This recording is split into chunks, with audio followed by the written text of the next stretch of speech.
1차 세계대전이야말로 우연히 가져온 기막힌 세계사가 되겠습니다. 어떤 우연이 1차 세계대전을 가지고 왔는지 한번 살펴볼까요? 황태자 부부가 암살되었던 사라예보의 라틴 다리라는 곳입니다. 이 암살 조직이 오스트리아 황태자 부부를 먼저 한번 암살 시도를 했는데 이 황태자 부부가 찾던 차량이 아니라 뒤에 차량이 폭탄에 맞아가지고 그 수행원들이 많이 다쳤어요.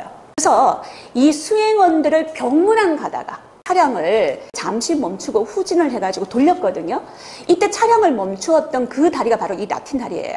그런데 멈추었던 그 자리에 보면은 뮤지엄이라는 데가 있죠. 원래는 이 자리가 샌드위치 카페였어요. 가브리엘로 프린치프가 여기에서 요기를 하고 있다는 겁니다. 그런데 바로 앞에 황태자 부부의 차량이 잠시 정차를 했다는 겁니다. 이때다 싶어가지고 나와서 그 두 부부를 암살했던 사건, 이게 바로 사라예보 사건이었습니다. 위에 있는 저분은 영국의 진보적인 역사학자라고 할 수 있습니다. 에릭 홈스봅이라고 하는데요. 세계 제1차 대전이 일어났던 1914년 이후 시대를 뭐라고 했냐면 파국의 시대라고 정의를 내렸습니다. 그 밑에 계시는 분은 여러분들이 많이 아시는 분이죠. 나치익스입니다. 옆집 할아버지 같은 그런 인상이시죠. 영국 수상 처칠입니다. 이 처칠은 30년 전쟁이라고 했습니다. 원래 1차 세계대전은 1914년에 시작해서 1919년에 끝나거든요. 약 5년 정도로 끝나는데 이 윈스턴 처칠 같은 경우는 세계 제2차 대전까지 2차 세계대전이 종전되었을 때가 1945년이잖아요. 그 시기까지 합쳐가지고 30년 전쟁이라고 했던 겁니다. 다시 말해서 2차 세계대전을 1차 세계대전의 연장선상에서 봤다는 거죠. 그래서 오늘 여러분들한테 이 파국의 시대 그리고 30년 전쟁이라고 일컬어지는 이 1차 세계대전 어떻게 진행되었는지 한번 살펴보도록 하겠습니다. 시대적 배경부터 한번 살펴볼까요? 우리가 시대적 배경을 알기 전에 제일 먼저 산업혁명이라는 것을 들여다봐야 됩니다. 산업혁명은 18세기 후반 영국에서 제일 먼저 일어났습니다. 산업혁명을 정의하는 단어가 한 3가지 정도가 있는데요. 따라 한번 해보시겠습니까? 공장, 기계, 대량 생산. 요 3가지 단어만 알면 산업혁명이 정의가 됩니다. 근데 이 산업혁명은 필연적으로 공급 과잉에 이르게 됩니다. 수요보다 공급이 훨씬 많아지게 된다는 거죠. 자본가의 이익을 계속 증식해야 되기 때문에. 그러면 공급 과잉된 이 부분을 어떻게 해결해야 될까요? 새로운 시장을 찾아야 되겠죠. 말이 좋아서 새로운 시장이지 무엇을 찾아야 되겠습니까? 식민지를 찾아야 된다는 거죠.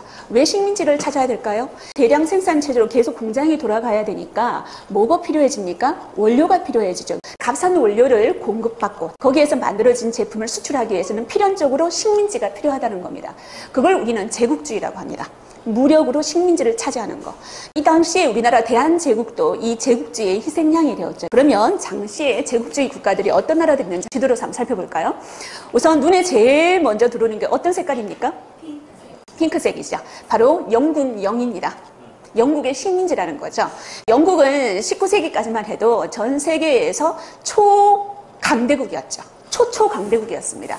해가 지지 않는 나라 이런 타이틀을 가지고 있을 정도로 굉장히 강대국이었습니다. 이 당시에 영국 같은 경우는 1세기 전에 미국이라는 식민지를 잃어버렸죠. 하지만 반대로 아시아에서 가열차게 식민지를 차지하기 시작합니다. 제일 먼저 어디요? 인도, 그 다음에 오스트레일리아, 그 다음에 뉴질랜드, 말레이시아까지.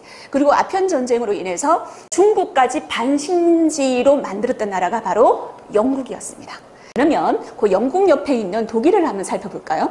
독일 같은 경우는 산업혁명에 있어서 후발주자에 가깝습니다. 미국과 함께 후발주자였죠. 근데 이 후발주자였던 독일이 집중적으로 투자했던 분야가 어떤 분야였냐면 중화업공업 분야였습니다. 그래서 당시에 1900년대에 전체 산업 생산 1, 2위를 다투었던 나라가 바로 미국과 독일이었습니다. 근데 이걸 영국과 프랑스가 시기를 했다는 거죠. 독일이 강대국이 되는 것을 굉장히 영국과 프랑스가 시기를 했답니다. 이런 열강들의 각축, 제국주의 시대였는데요. 대표적인 주자들을 한번 살펴보도록 하겠습니다. 러시아의 니콜라이 2세죠. 영국의 조지 5세입니다. 다음에 독일에는 빌헬름 2세가 있죠. 그런데 이 세 사람들은 전부 다 영국 빅토리아 여왕의 후손들이었어요.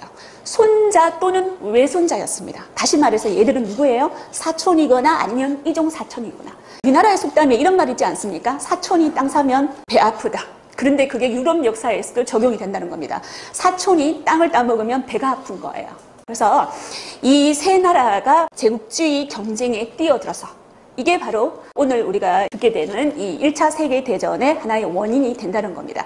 이 세 군주 중에서 제일 오른쪽에 있는, 이거 카이저 수염이라고 하죠. 이렇게 치솟아 있는 이 카이저 수염의 주인공 누굽니까? 비렐름 2세죠.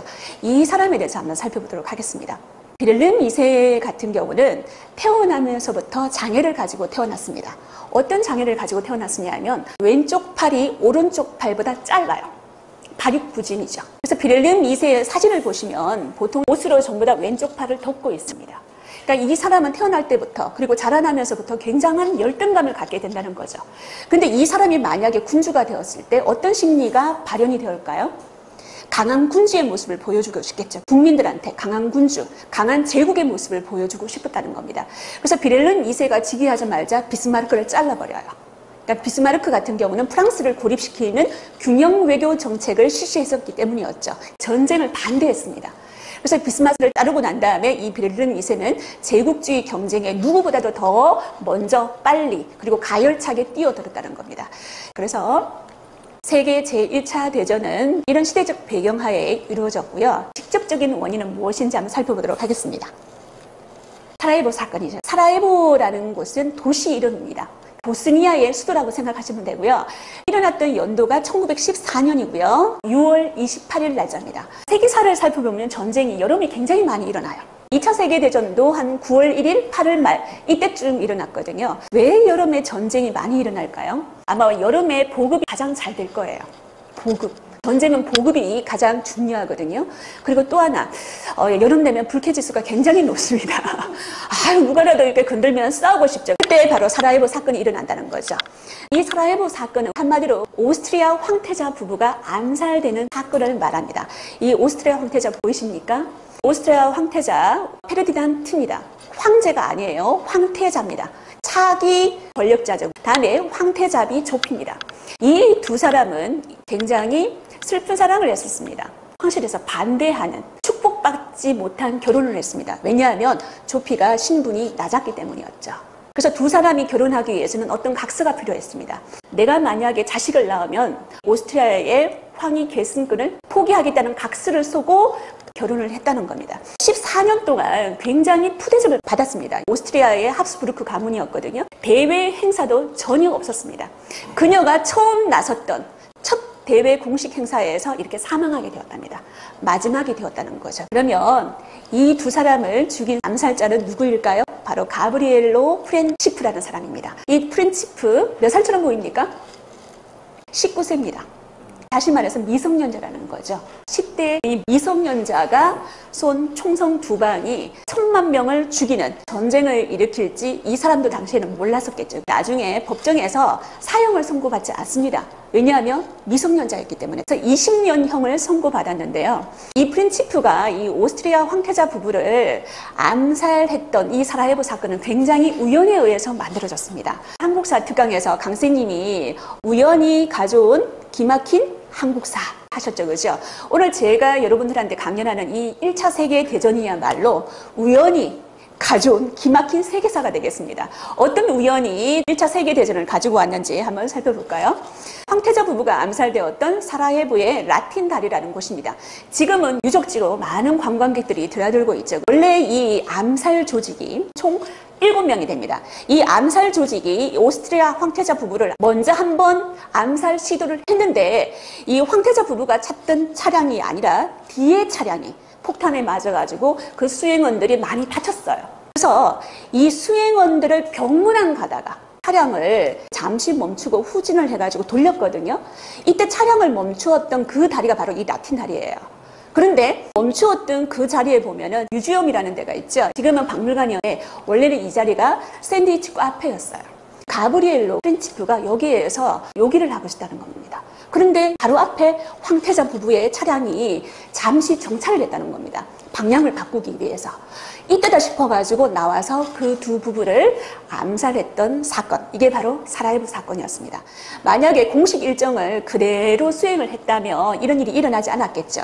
이 두 부부가 그 수행원들을 병문안 가기 위해서 잠시 차량의 방향을 돌렸는데 그 돌렸던 그 자리가 바로 이 가브리엘로 프린치프가 있었던 샌드위치 카페였다는 겁니다. 그래서 세 자녀를 남기고 이 두 부부는 세상을 떠나게 되었습니다. 근데 이 프린치프가 왜 이 황태자 부부를 암살했는지 당시 발칸반도 상황을 잠시 살펴보도록 하겠습니다. 원래는 이 발칸반도가 누구의 영역이냐면 저 밑에 보이는 오스만 제국의 영역이었습니다. 근데 19세기에 들어가서 이 오스만 제국의 힘이 굉장히 약해집니다. 그래서 이 발칸 제국의 국가들이 대부분 다 독립을 하는데 여기 보면은 보스니아 헤르체고비나가 있죠. 이 보스니아를 저 위에 있는 오스트리아 제국이 합병을 해버려요. 그런데 이 합병에 누가 가장 많은 불만을 가지고 있었냐면 바로 여 밑에 있는 세르비아였다는 거죠. 왜 세르비아가 오스트리아가 이 보스니아를 합병하는데 불만이었냐면 세르비아는 민족 구성이 슬라브족이에요. 보스니아에서도 슬라브족이 굉장히 많이 있습니다. 그런데 오스트리아는 민족 구성이 어떻게 되죠? 게르만족이죠. 게르만족 국가였던 이 오스트리아가 보스니아를 합병해버리는 거죠. 그래서 이 세르비아에서 민족주의자들이 암살단을 조직을 해가지고 오스트리아 황태자 부부를 암살했던 겁니다. 예를 든다면 우리나라가 만약에 남북 통일을 눈앞에 두고 있어요. 한민족이 드디어 통일 한국이 되는 겁니다. 그때 이 북한을 일본이나 중국이 합병해버린다고 생각을 한번 해보세요. 선생님 어떤 마음이 들겠습니까? 괘씸하죠. 그럼 선생님도 암살단을 조직하겠죠. 투쟁 본능이 일어나겠죠. 이런 상황이 이 당시에 전개가 되었다는 겁니다. 그래서 오스트리아 황태자 부부가 암살되었습니다. 그러면 누가 누구한테 선전포고를 할까요? 오스트리아가 세르비아한테 선전포고를 하겠죠. 딱 한 달 만에 선전포고를 합니다. 1914년 7월 28일 날. 여기까지는 애 싸움이에요. 그런데 이게 어른 싸움이 되죠. 세르비아는 슬라브족이라고 그랬습니다. 슬라브족의 대부는 누구예요? 러시아죠. 러시아가 여기에 또 참전하게 되죠. 그러면 오스트리아는 게르만족이잖아요. 게르만족의 대부는 또 누굽니까? 독일이죠. 독일이 여기에서 또 참전을 하게 된다는 겁니다.